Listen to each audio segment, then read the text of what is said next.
오늘 반갑습니다. 주 안에서 한주 잘 보내고 계신지요? 오늘은 봄 양육과정 4번째 시간입니다.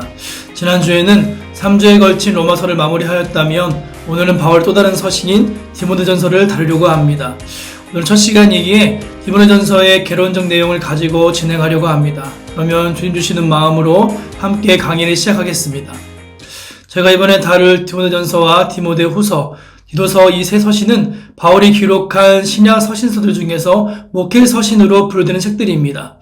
바울이 보낸 다른 서신서들은 빌레몬서만을 제외하고는 모두가 바울이 교회를 향하여 보내는, 즉 교회를 수신 대상으로 한 것이지만 이 세 개의 서신서들은 목회 사역에 직접 종사하는 목회자 개인들을 위해 기록된 것입니다.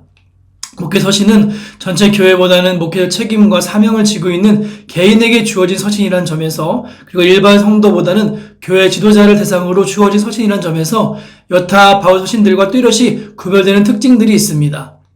그리고 서신이 기록된 역사적 배경에 있어서도 디모데전서, 디모데후서, 디도서 이 목회 서신서들은 모두 사도행전 28장 이후를 배경으로 하고 있다는 점에서 공통점이 있습니다. 사도행전은 초대교회 당시 복음의 확장 과정을 이방인의 사도로 부름받은 바울의 사역을 중심으로 다룬 것이지 사도 바울의 개인 정기를 다룬 것이 아닙니다. 때문에 또한 사도행전은 바울의 말년에 대해서는 아무런 언급 없이 종결되고 있습니다. 그러나 아시다시피 바울은 사도행전 28장에서의 로마 투옥으로 생을 마감하지 않았습니다. 이렇게 목회 서신서들의 기록 및 교회사가 유세비우스와 여러 거부들의 기록 등을 근거로 보면 바울은 사도행전에 나오는 로마에 1차로 투옥된 지 2년 만에 석방되었으며 그가 일찍이 품고 있던 선교의 비전대로 당시 땅끝이라고 여겨지던 서바나, 즉 지금의 스페인을 포함하여 또 한 차례 전도여행을 떠난 것이 확실하게 여겨집니다. 그래서 학자들은 이 여행을 가리켜서 바울의 제4차 전도여행이다라고 그렇게 명명합니다. 이렇게 디모데전서 또한 디도서의 목회 서신서들은 바로 이러한 바울의 4차 전도여행과 관련되어 있습니다. 1차 로마에서 석방된 이후 바울 선교여행의 경로 및 목회 서신서들의 기록 과정을 대략 추정하여 보면 다음과 같은데, AD 62년경 로마 석방된 바울은 62에서 64년경 서바나의 방문, 그리고 다음으로는 64, 65년경 그레데의 방문 및 디도를 체류시킵니다. 그리고 65년에서 66년경에 차례로 골로새를 방문합니다.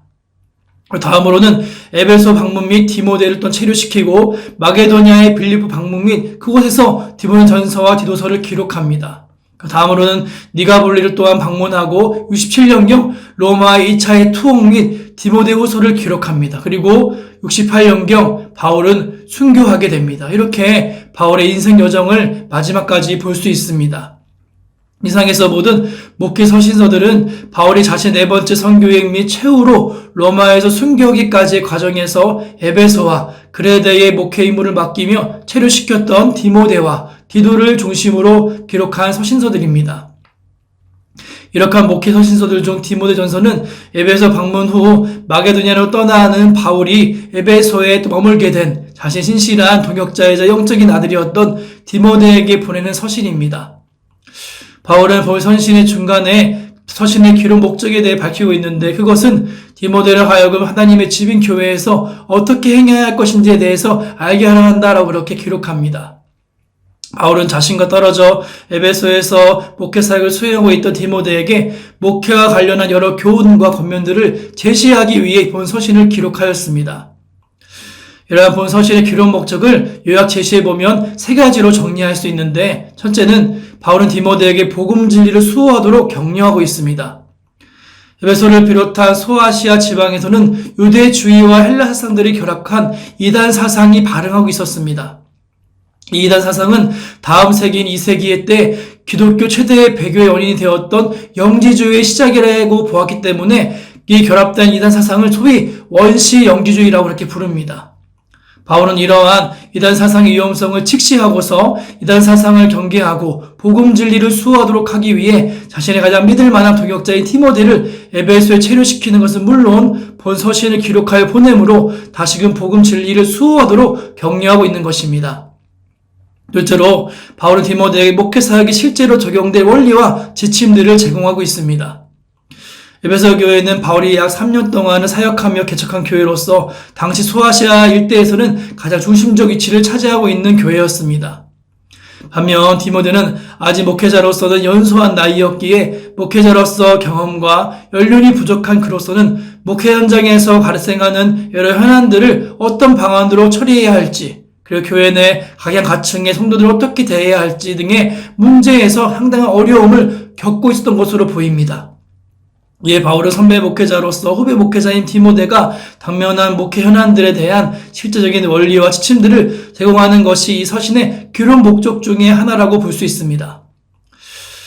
마지막 세 번째, 바울은 디모데에게 직무를 수행하는 목회자의 자세에 대한 교훈을 권면하고 있습니다. 후배 목회자 디모데에게 대한 바울의 교훈과 권면은 단순히 목회 기술이나 방법에 대한 것을 또한 주로 제시하지 않았습니다. 물론 바울이 목회 현황과 관련한 구체적 원리나 지침들을 제시하고 있기는 하지만 바울의 교훈과 권면의 강조점은 무엇보다 목회자로서의 자세에 있었습니다. 즉 디모데가 목회 소명을 받은 자로서 자신의 직무를 어떻게 인식하며 무엇에 힘써야 하고 어떤 가치관을 가지고 살아가야 할 것인지를 바울은 강조하고 있는 것입니다. 이러한 사실을 또한 말하는 중에 특히 경건의 훈련을 바울은 부각시키고 있습니다. 이번 서신은 전체 목회자에게 목회의 방법론을 제시하는 목회 편람이 아닙니다. 모든 교회들의 목회 현장에서 발생하는 모든 문제들에 대한 지침을 제시하는 것도 아니고 그와 연관된 신학적 원리들을 망라해 놓지도 않았습니다. 이번 서신은 한 지역 교회에서 목회직을 수행하고 있는 한 젊은 목회자에게 보내는 개인적인 편지이며 본 서신에서 다루고 있는 문제들 역시 목회 현장에서 발생하는 수많은 현안들에 비하면 지극히 제한적입니다. 알다시피 더욱이 본 서신의 문화적 배경 역시 오늘과는 판이하게 다릅니다. 그러나 위에서 살펴본 대로 본 서신은 목회사학의 본질과 기본적인 내용 및 목회자가 지내야 할 자세에 관한 사도의 교훈과 권면을 담고 있다는 점에서 개인 목회자에게 대한 그러한 편지이기도 하지만 모든 시대의 목회자들 및 교회에게 귀한 가르침을 주는 항구적인 가치를 지닌다라고 볼 수 있습니다. 우리는 본 서신을 통해 목회자의 본질적 사명이 곧 복음 진리를 사수하는 것에 있음을 확인하며 또한 교회 질서 유지나 행정의 차원에서 몇 가지 중요한 원리들을 배울 수 있습니다. 그리고 무엇보다도 하나님의 집인 교회에서 일하는 목회자들이 어떤 자세와 가치관으로 자신의 길을 걸어가야 할 것인지에 대해 앞서 그 길을 모범적으로 걸어간 사도 바울의 소중한 가르침을 대할 수 있는 겁니다.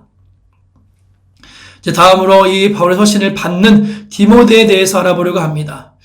헬라어로 하나님을 공경하는 자라는 이름의 뜻을 가진 디모데는 바울의 제자가 되어서 바울과 함께 하나님의 일에 충성을 다한 목회자입니다.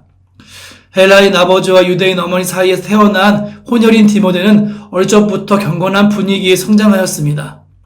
아버지가 헬라인이었으므로 헬라적인 영향을 받아서 다신 사상에 빠졌을 수도 있었지만 디모데는 그 이름과 같이 오직 하나님을 믿고 섬겼고 신실한 외할머니인 로이스와 어머니 유니게로부터 성경을 배우며 하나님 중심으로 신앙생활을 하는 디모데는 점차 모범적인 젊은이가 되어갔습니다. 이처럼 평온한 가운데 기독교 교육을 받던 디모데의 인생은 사도 바울과의 만남을 통해 변화의 계기를 맞게 되는데 바울의 1차 전도여행 중 바울이 루스드라를 방문했을 때 바울과 디모데의 1차 첫 만남이 이루어지게 됩니다.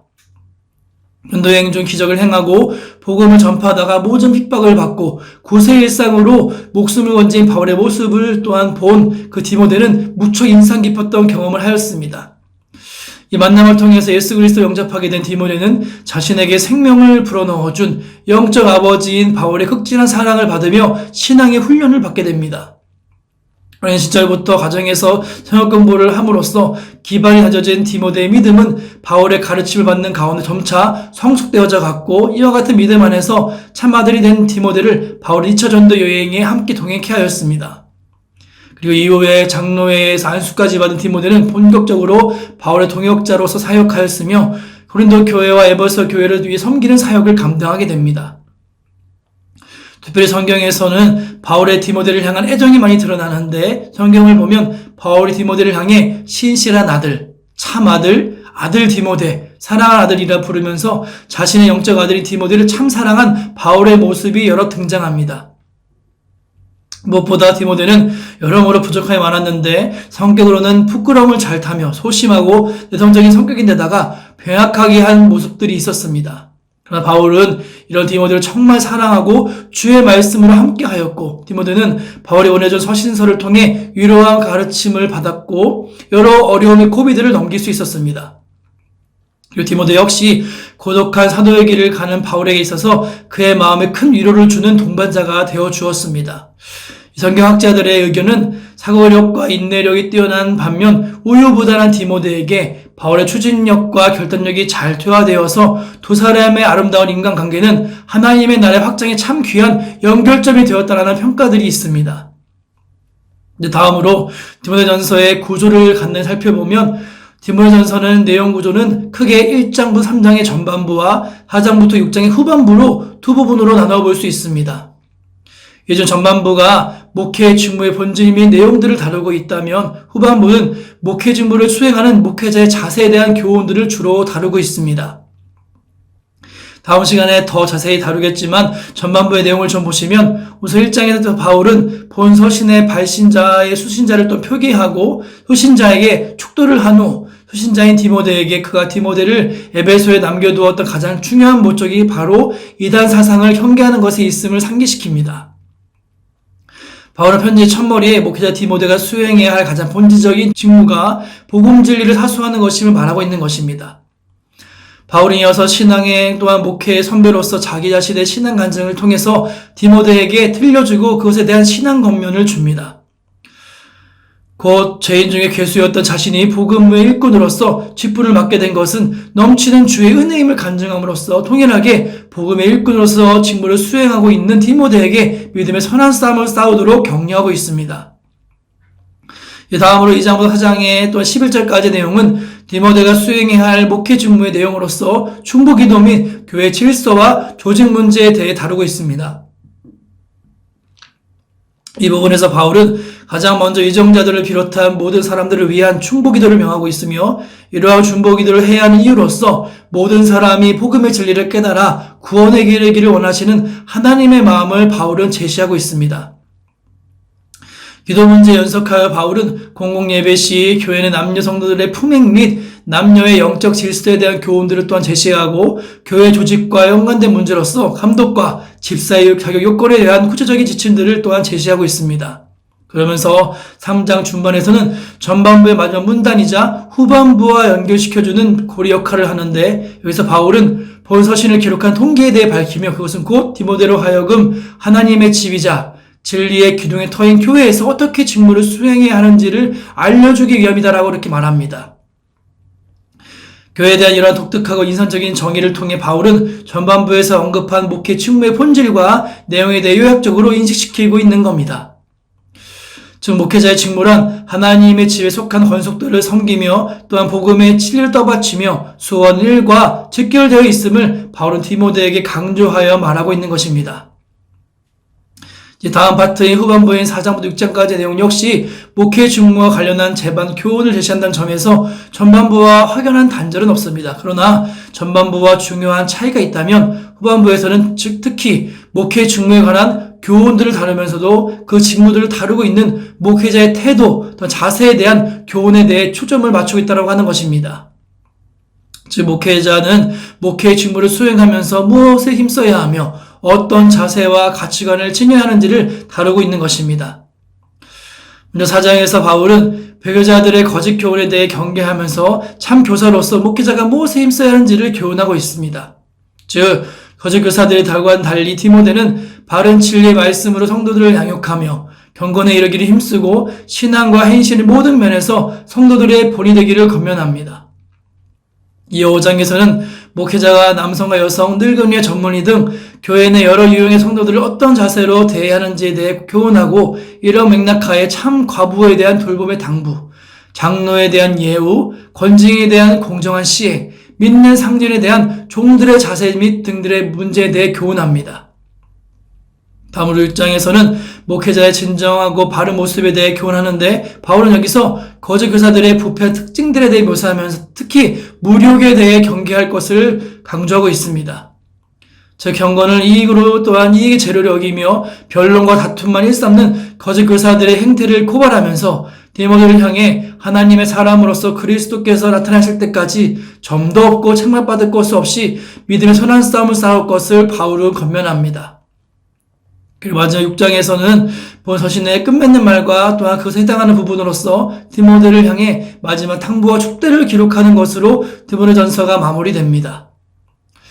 이렇게 오늘 강의는 디모데전서의 또한 개론적인 내용을 다루었습니다. 이제 다음으로는 디모데전서의 장가절을 통해 더 구체적인 내용들을 다루도록 하겠습니다. 아무쪼 이번 한 주도 주와 동행하시면서 주 안에서 승리하실 성도분들 되시기를 소망합니다. 다음 주에 뵙겠습니다. 감사합니다.